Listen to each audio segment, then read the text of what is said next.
यार मतलब है क्या इंडिया टीम? सब कह रहे थे इंडिया को बैटिंग नहीं करनी चाहिए थी। अरे कम से कम 50-60 रन और बनाने थे टीम इंडिया को, तब जाके वो न्यूजीलैंड जैसी सरफ्री टीम को हरा सकती है। यहाँ तक कि मेरे दोस्त ने कहा कि इंडिया टीम हार चुकी है सेमीफाइनल। तो मैं भी हैरान रह गया, सेमीफाइनल न्यूजीलैंड के साथ कब? कल लगभग 5 बजे का वक्त था।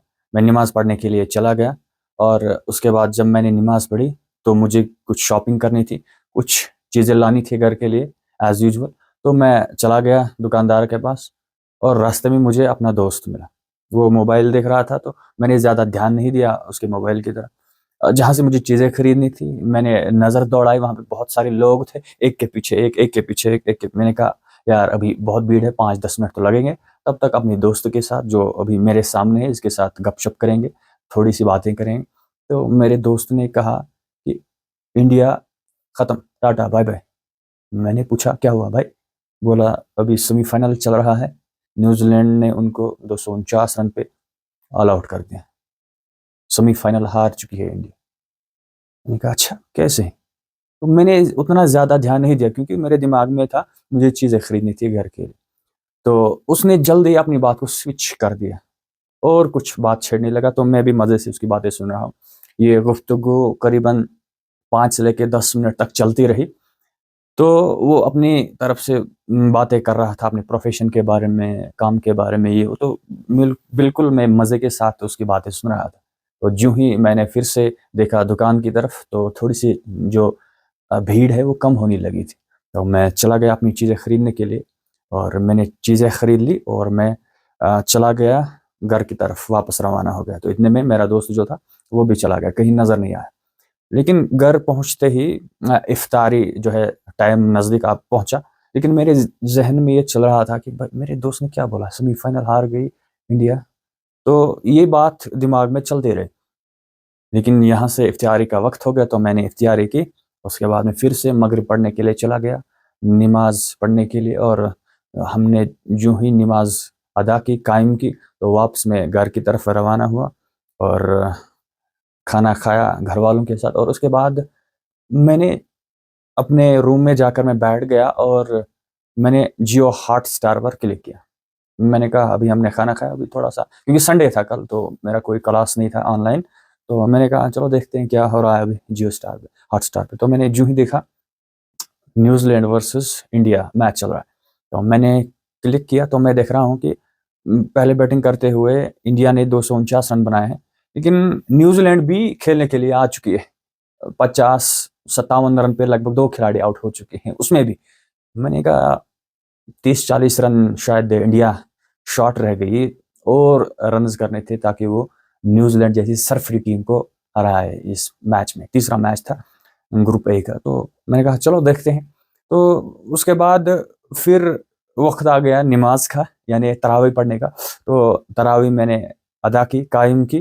तो उसके बाद मैं फिर जियो हॉटस्टार पे जो है क्लिक करने लगा और मैंने देखा मैच बड़ा रोमांचक होता जा रहा है। तकरीबन 4-5-6 विकेट्स आउट हो चुके थे तब। मैंने कहा ये क्या हुआ? तो मैं यूँ ही देख रहा हूँ मैच तो इतने में वरुण चक्रवर्ती आते हैं। केन विलियमसन सन को वो मतलब फ्लाइट डिलीवरी पे स्टंप आउट चला जाता है वो, और उसके बाद क्लीन बोल्ड करते हैं दूसरे बल्लेबाज को और 4-5 विकेट्स चटकाते हैं। मैंने कहा यार कमाल है। इंडिया को कोई फ़र्क नहीं पड़ता है चाहे आप उसको पहले बैटिंग कराएँ, चेस कराएँ।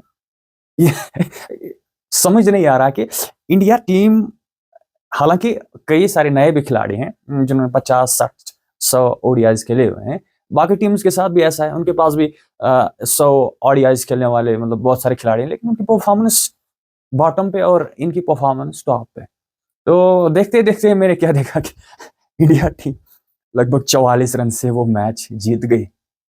मैंने कहा यार ये तो देखने वाली बात है। और उसके बाद मुझे अपने दोस्त की बात समझ आ गई, याद आ गई। मैंने कहा यार मेरा दोस्त तो कह रहा था इंडिया सेमीफाइनल हार गई, यहाँ तो न्यूजीलैंड 44 रन से इंडिया ने हरा दिया, ये कैसे हुआ? वो क्या कह रहा था?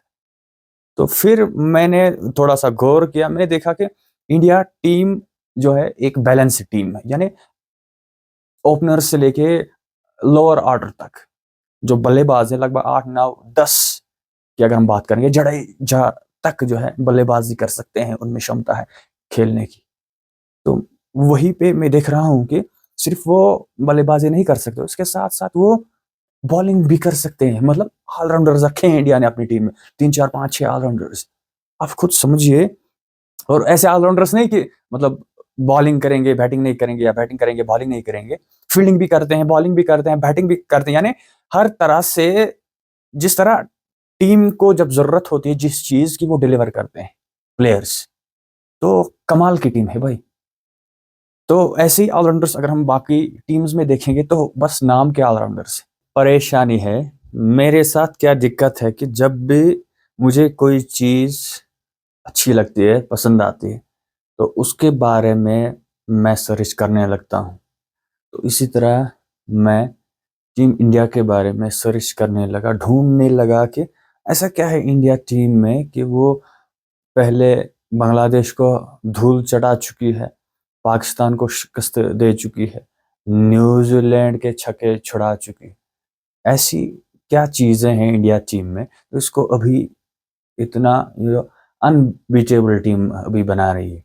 तो मैंने देखा कि उनकी जो एडेप्टेबिलिटी है, जो भी कंडीशंस हो उनके पास, वो उस कंडीशन के हिसाब से अपनी बैटिंग को, अपनी फील्डिंग को या फिर अपनी बॉलिंग को सुधारती है, जो बाकी टीम्स इनके बड़े बड़े नाम है ऐसा नहीं कर पाती है। और उसके साथ साथ मैंने देखा कि रोहित शर्मा जो कैप्टन है, क्योंकि कैप्टन का भी बहुत ही ज़रूरी रोल होता है, इम्पॉर्टेंट अहम रोल होता है अपनी टीम के लिए। वो जो डिसीजंस लेता है, वो जो सिलेक्ट करता है किसी बॉलर को कि किस ओवर में किस गेंदबाज को लाना है मुझे, और किस बैट्समैन के लिए मुझे लाना है, ये रोहित शर्मा को बड़ी अच्छी तरीके से आता है। और उसके बॉलर्स या बैट्समैन भी मेहनत करते हैं, उसकी जो उम्मीदें होते हैं अपने प्लेयर्स के ऊपर, वो खरे उतरते हैं। ऐसा नहीं कि मैं किसी बॉलर को लाया या बल्लेबाज को लाया तो फिर जो मैं सोच रहा था ऐसा नहीं हो रहा है। आप देखिए कुलदीप यादव या वरुण चक्रवर्ती, शानदार amazing bowling attack India have right now. That's why they are unbeatable so far. तो उन्होंने 3 मैच अभी तक खेले, कोई मैच नहीं आ रहा। हालांकि आगे चल के उनके लिए मुश्किलात हो सकते हैं, क्योंकि कंगारू के साथ तो उनका सेमीफाइनल होने वाला। तो कंगारू को हम हल्के में नहीं लेते। मैं आपको हमेशा कहता हूँ जब भी क्रिकेट की बात आती है तो पहले ऑस्ट्रेलिया का नाम ऊपर रखना चाहिए, उसके बाद बाकी सारी टीम्स हैं, जो भी आपकी फेवरेट टीम्स हैं। ट्रेविस हेड रोहित शर्मा का इंडिया टीम का इंतजार कर रही है सेमीफाइनल्स के, या ग्लेन मैक्सवेल हो गए। और बड़ा मजा आएगा यार सेमीफाइनल देखने में, Australia versus unbeatable India.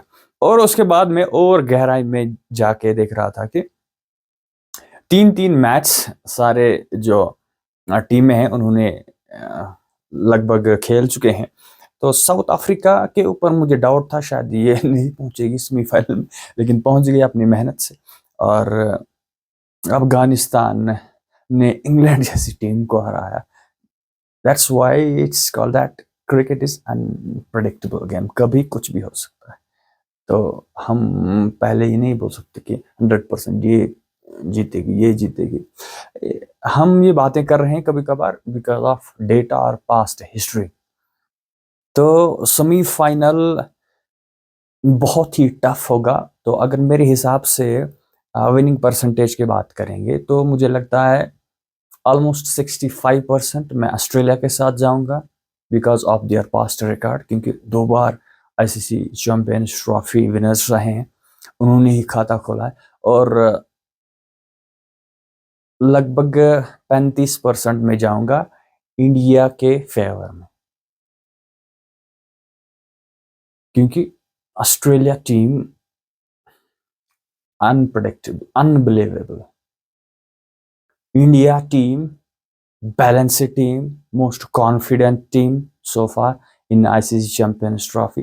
So it will be very interesting game to be watched and enjoyed by the cricket fans, तो कल पहला सेमीफाइनल खेला जाएगा इंडिया और ऑस्ट्रेलिया के बीच में 2:30 बजे, और उसके बाद दूसरा semifinal New Zealand versus south Africa 2:30 बजे, वो लाहौर में खेला जाएगा। और उसके बाद 9 मार्च को फाइनल खेला जाएगा। दुबई में खेला जाएगा या लाहौर में, it is yet to be decided, क्योंकि अगर इंडिया फाइनल में पहुंचती है तो जाहिर सी बात है कि वो दुबई में ही खेलना पसंद करेगी।